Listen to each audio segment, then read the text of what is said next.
Negosyo. Pang Pamilya at Pang da Barcads. One of our dreams to happen sometimes.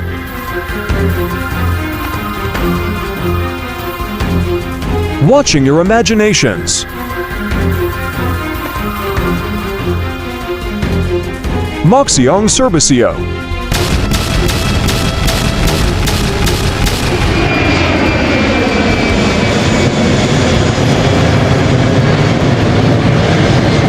Parasabayan at Para sa Pamilyang Pilipino. Kaya pagkatapos mag-shopping sa SM. IMAX na ang kasunod. The best movie experience. Kasama si the King of Philippine Businessmanry C. Ninong TV proudly presents another action of learning the businesses of the King of Philippine Business, with Yordanver Ninong Castro as your Henry C. IMAX na ang kasunod. Learning Henry C's IMAX theaters in SM Supermalls. Simulcast on Ninong TV Facebook and YouTube August 3, 2023. Henry C, the King of Philippine Business. Only here at Ninong TV, your educational vlog show and entertainment. Good afternoon to all of you, and what's up? And this is your Denver Ninong Castro once again. Welcome to Ninong TV, your live watching from Facebook and YouTube subscribers. And for today's video is another action of learning the businesses of the King of Philippine Business, Henry C. Okay, so to be portrayed by your Ninong as a way, no? Para makilala at ma-discover natin yung ating mga businesses ni Mr. Henry C. Okay, at sakto, ang ating topic ngayon ay mahilig o yung taong mga mahilig mag-cinema.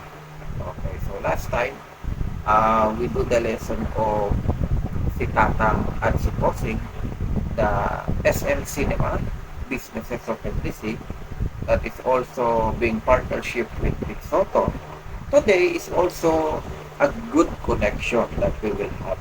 Still part of the movie. At ito yung IMAX. Yes, IMAX. For those who is watching a movie that is experiencing a 3D, no? Para, hindi ka lang nagsisine, para ka na rin nag-ride sa Enchanted Kingdom because of the IMAX 3D eyeglasses na kanilang sinusot doon. And the title of our vlog for today is IMAX na ang kasunod. Learning Henry C's IMAX theaters in SM Supermalls. Okay. Now, ano ang mabang meron dito sa IMAX? So, IMAX meaning, or IMAX is designed to one's field of vision and with one in cinematic surround. Sounds so powerful. It is almost tangible. Okay. Medyo ang lalim ng meaning ng IMAX nyo, no? Pero of course, sa gitna ng lalim, malalim din yung mararanasan din. Because when you enter the IMAX, you will feel wow. You will not only sitting down and watching your movie or watching your idol or anything. But if you try the IMAX, suot mo yung inyong 3D eyeglasses. Hindi itong salamin to, ha? Iba to. Hindi ito 3D. But it's a reading glass. Ha? Iba yun.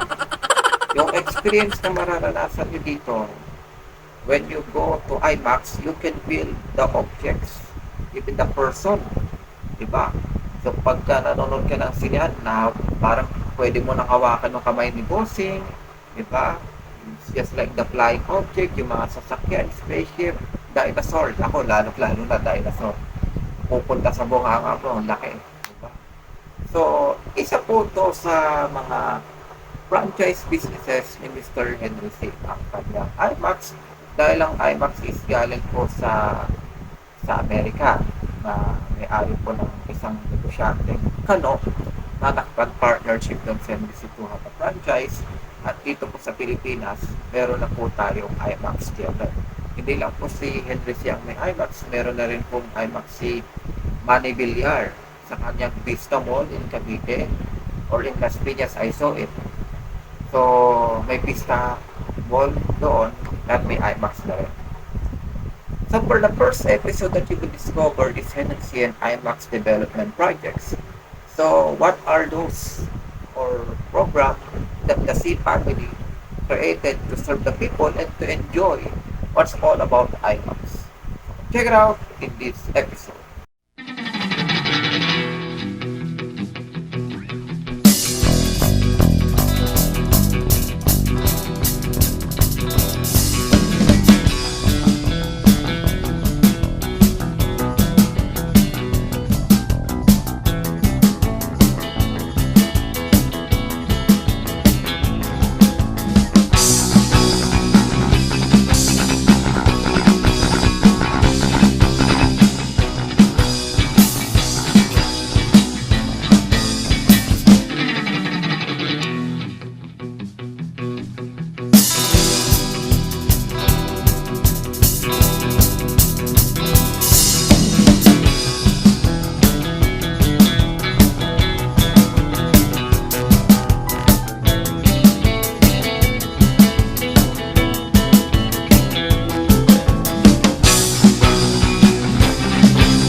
My basic strategy is to stick to my core business and to my area of expertise. Set together, they create synergy. From your Henry C. giving you the action of learning the business on making cinema films to serve the people and its economy. Okay, thank you for watching. You've just discovered the IMAX meaning and the development of SM Prime of Mr. Henry C. through the IMAX connection, and I hope you like that video plan. And for the next episode that you will discover is my first IMAX experience in Moapa. Syempre naman, ang linang nyo rin, gusto rin mag-try kung ano bang meron sa IMAX na yan. So, this was happened last 2017. So, medyo matagal-tagal na rin pala ito. On my K-12 field trip, no, I do the IMAX theater experience with my classmates and with our teacher kasi syempre school ito, no? So we discovered here the IMAX. So talagang unang pasok ko doon, napakalawak ng sinihan, napakalaki. And of course may binigay sa aming salamin na kulay itim. Ang isa daw nun nag-focus ng 500 pesos. Wow! So talaga mapipil mo talaga pag sinuot mo, para ka na sa ibang mundo. So you will check it out, my experience in IMAX in MOA. Check it out.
Okay, thank you for watching. You just discovered the slide of your ninong. No, talagang enjoy na enjoy ang ninong yun that time on our field trip. And I remember yung teacher doon, or yung tour guide pala, yung tour guide, nag-discuss about yun sa IMAX. Habang kami nasa bus, sinasabi niya, this is SM Mall of Asia. Ginawa nung May 2006, ganyan-ganyan. Tapos, in-announce or shinare yung tungkol sa IMAX, the businesses or the development that MOA has. And sabi niya pa, oh, alam niyo na guys, pag may nakita kayo mga aso, yung mga pang security guard, yung mga Doberman ba, yung mga pang bangko, lots of bodyguard, di ba? Alam niyo na kung sino ang nandoon. Si Mr. Henry. Di ba? So, I remember that lesson. 2017 yun. So talagang buhay na buhay pa rin ang legacy ng ating King of Philippine Business, even though many years ago happened, diba? So talagang buhay-buhay. And kanina lang pala, no, share ko lang that Henry C. and IMAX Development Projects, diba kanina? Yun pala yung day o yung araw na binuksan for the first time ang Mall of Asia ni Henry C. in May 26. May ano ba yun? May 20s, 2006 yun eh. So, mga ganon. Binuksan ang Mall of Asia sa araw na yun, May of 2006, kasabay ng pagbubukas ng IMAX. Kaya nakita nyo kanina si Hansi, naka-shades, di ba? In-explain kay PGMA yung si Tita Gloria, to. Wow, ang ganda-ganda. So, you just discovered that episode. And the last but not the least, of course, ano nga ba ang CSR na pwedeng gawin ng IMAX Theater? Of helping people, serving people, or ano ang pwedeng blessing na pwede nilang iparamdam sa mga nakaranas na neto? Dahil alam naman natin, IMAX is also part of the people's destiny. Yung mga yayamanin dyan, gustong gusto manood ng mga kakaibang sinihan, no? Yung gumagalaw-galaw ka, parang nakikita mo yung mga object. So, ano nga bang pwede gawin ng IMAX sa pagtulong sa kapwa on their CSR? Now, you will check it out.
Okay, thank you for watching and God bless all of you. At dito po nagtatapos ang ating presentasyon that we can discover talaga, no, IMAX is also can help people. May free movie, may discount, may serbisyo, diba? Yung mga can afford, no? Ay programa rin ni Mr. Henry Siya ng mga si family na makaranas kahit paminsan-minsan lang. Diba? Na mga ganitong pagkakataon na tayo ay makatuklas. Ako, grabe, nung 2017, tuwang-tuwa ako. I experienced the IMAX kasi ang alam ko, IMAX in MOA is only IMAX. So, wala silang ibang sinihan dyan kundi IMAX. If you wanted to watch a movie IMAX, ang kasunod. Diba? IMAX ang serbisyo na para sa iyo. Hindi SM Cinema. Kasi ang SM Cinema, sa mga malls lang, hindi to sa Metro Manila, sa provinces. Pero when you say IMAX, kasi pang MOA lang talaga yan. But I think some of IMAX is also available in the big malls of in some particular cities of the Philippines. Pero ang unang-unang latest yan is yung MOA. And then also my mommy and daddy is experience of that nung nanood sila nung Yaya yung kay Bitoy at kay Ogie Alcacid, yung Yaya Spoiled Brat. Doon sila sa IMAX. Hindi nga lang kasama doon, may school kasi ako. Ayan, hindi na karanas ang bilang nyo. Pero 2017, yun ang first time ko on my field trip. So nagsuot kami ng eyeglasses. Talagang you can experience anything, no? Nakaupo ka lang, nanonood ka ng sinyan, but when you wear your glasses, parang mahawakan mo na yung spaceship dun, no? Talagang pati yung sounds, yung genre niya, yung lahat ng atin siya. Very powerful, very creative, ang ganda. Ang ganda ng serbisyo ng SM, ang ganda ng serbisyo ni Tito Nedrinho. Just to give fun. And your cinema won't be cinema, kundi cinema super happy. Diba? Yan ang mission ng inyong Tito Henry to give the good quality of entertainment and services as well. And before I end this presentation, I just want to have a deeply sad shout out. Kasi may nangyari po sa ating Philippine showbiz, no? And very connected ang ninong nyo dito sa nangyari dito. My celebrity friend and also a video blogger like your Ninong is also a former member of Team Yay. He's a celebrity in ABS-CBN and had some of the various film in TV5, the Unconditional Love, pinanood ko yan, and some of the shows from ABS. I think yung parang cartoons ata, yung parang Captain Balde. So, nag-ano siya dun, voice character siya dun. So, that will be J.M. Candas. And I was shocked nung nakita ko yung balita na pumataw na po ang ating iniidolo ng artista at the age of 17. So, when I see myself, nakala ko kasi fake news lang to. Ang dami kasi mga fake news sa mundo. But when I saw it, so nag-research ako sa ibang post kay Mitch, yung kasama niya sa team niya, family niya. So, talagang totoo. And then, I shot na para akong nasaksakan ng anesthesia na hindi ko alam na parang hindi ka panipaniwala, but it was true. And I got sad, you know. And siyempre napaliwa din ang inom nyo. I deeply sad and nagulat ako sa balita na na-discover ko. So, Jem Candas is also a video blogger, just like your Ninong, and to be honest, ito pong pagpa-vlog kong ito, dahil po sa kanya. Noon, hindi naman ako gano'ng ma-vlog. But when I watch him on YouTube, aside from I watching him on TV, kasi magaling to mag-vlog si JM. Hindi lang to for a kids show or any presentation. Nagpa-vlog po ito for education, entertainment, anything. And then yung ganitong style na parang bumabarel, yung parang introduction. sa kanya ko po nakuha yung idea na yan. So, kaya talagang gumaganon-ganon talaga ako pag nag-vlog. What's up all of you? Ganun, ganyan. This is your, So, and then, one of my dream to James is to become my business partner sana. Uh, I want to create an agency, a call center or a resort that will handle by the CAC Garden Event Center, or it's just like Castro and Cantas group of companies. Diba? So, sayang, hindi ko na magagawa yung business partner na yon. So, that's the life. I cannot control the life of the people. Only God knows what is happening. So, me and my Ninong TV and the family and the fans of Mr. Jim Candas is sending prayers and condolences, especially to the Candas family. At isa ko rin pong kababayan, ito si JM, kasi taga Bacor Cavite siya, at taga Bacor din ako. So, minsan nga pag nagpupunta ako ng Cavite, I'm dreaming to see him somewhere. Maselfie sana. But JM also have some of the video vlog that is have a shout out to me. Unang-una, bumati ako sa kanya. How to play badminton. Paano po ang dito? Strategy. Sabi niya, palo-palo lang. Madali lang yun.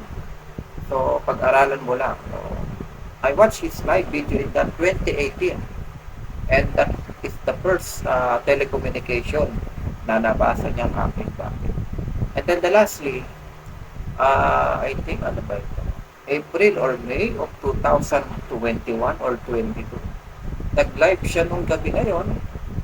Eh, nung time na yun, medyo joke-joke ang peg niya nun. Medyo loko-loko ang peg ni JM that time. Sabi ko kasi, what is business to you? That can relate in the presentation. Or in other words, paano tumatakbo ang isang negosyo sa ganitong vlogging. Eh, sabi niya sa akin, school is not yet over to start. Hindi pa daw nagsisimula. Oh. Another thing, at tanong ako sa kanya, na-shout out na lang. Hindi ko alam, yung simpleng joke na yun, or yung parang vlog na yun, last na pala yun. Kasi ito lang, 2023, kahapon, August 3, it was masa sa akin, recorded by his family and his friends. So, I got shocked talaga, no? So, I got, 1 minute akong parang medyo napatahimik, I tears. And then, Jane was also one of the person na i-chat ko sana this week to become our vlog partner kung gusto mag-guest dito sa Ninong TV. Diba? So, we got shock for this news, no? Especially sa kanyang mga fans club. So, my shout out to the Candas family is pray, have a long life, have a healthy lifestyle, kumain ng prutas at gulay, have a strong faith to our Lord and Jesus. Kasi yung nangyari ata dito kay JM is, I think, nag-suicide. So, napakalaking problema to. At hindi natin alam ano bang problema ni JM. As April pala, meron itong show sa Netflix na naman. So, isang blessing naman na magkaroon ka ng work, di ba? Ayun ang sabi ni Mitch, kaya nag-post siya sa dulo, if you have problem, don't forget to call the DOH, yung mga mental health. Sabi ko, bakit ganitong post ni Mitch? Siguro nga, yun na nga yung dahilan. Nag-ano siya. So, have a strong connection to God, Candas family. Kasi meron po kayong member na hindi nakayanan ang problema. So, pag-pray natin ang mga Candas, no? Ako, kababayan ko pa man dito, I will send my prayers and condolences to them sa nangyaring incident na ito. And we hope, no, ay magkaroon din ng rise up ang pamilya Candas.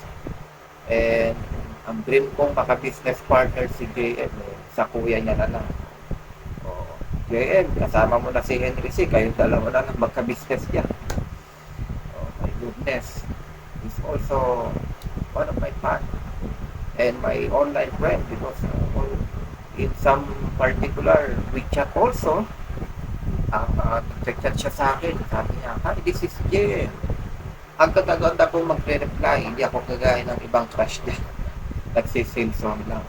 So I remember that, and he also given me a special award because of idoling him. Diba? Yung parang sa Facebook yung may diamond ka. So, wherever you are, idol, and thank you for the show. For every time I watch you in Team A, I'm very, very happy to see you in the TV. And thank you for the shout outs, for the chats and awards that you given to me, Kuya Denver Castro. Thank you rin. Dito sa shout out ko noon from 2018 on how to play badminton. I keep it and I post it. Talagang hanggang ngayon nakatago yung video na yun. I'm very grateful that you do that for me. No? So good luck on the journey that you have to take. And we people, we fans will pray for your family and for your soul. And God bless to you pa rin and to the family of Cartas. Thank you once again at ito po ang iyong Ninong Denver Castro. Itong side na to galing kay JM Pro. So, thank you. Mabuhay po kayo lahat. Maraming salamat.